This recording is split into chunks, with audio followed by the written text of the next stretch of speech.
موعد مباراة الأهلي والترجي التونسي في دوري أبطال أفريقيا والقناة الناقلة والمعلق والتشكيل المتوقع. في البداية متابعينا الكرام ما تنسوش تعملوا لايك للفيديو والاشتراك بالقناة وتفعيل زر الجرس.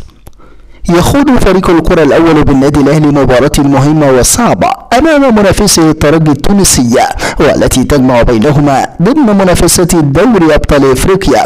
ويستعد الأهلي لمواجهة الترجي في ذهاب نصف نهائي المسابقة القارية على أرضية استاد حماد العقربي برادس.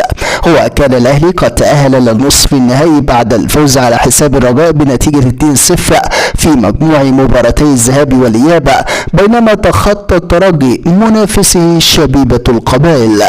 ومن المقرر أن يلتقي الفائز من مباراة الأهلي والترجي مع الصاعد من مواجهة الوداد المغربي وصن داونز الجنوب أفريقية.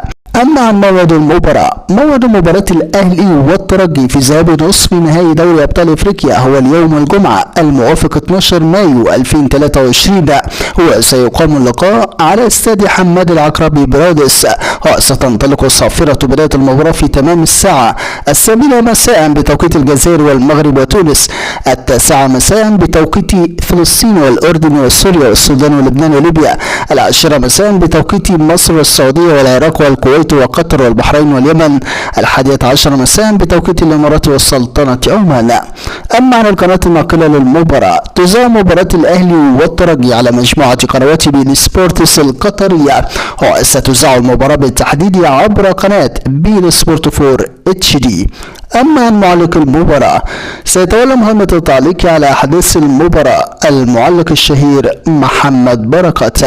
اما عن تشكيل الفريقين، تشكيل الاهلي المتوقع لمواجهة الترجي: في حراسة المرمى محمد الشناوي، في خط الدفاع علي معلول، محمد عبد المنعم، ياسر ابراهيم، محمد هاني، في خط الوسط مروان عطية، حمدي فتحي، اليو ديانج، في خط الهجوم بيرسيتاو، احمد عبد القادر، محمود كهربا. اما عن تشكيلة الترجي المتوقعة امام الاهلي: في حراسة المرمى صدق الدبشي، في خط الدفاع محمد امين بن حميدة، ياسين مرياح، محمد امين توجي، رائد بوشنيبة، في خط الوسط محمد علي بن رمضان، فوسيني كوليبالي، انيس البدري، في خط الهجوم صابر برارين، رشاد العرفاوي، محمد علي بن محمودة.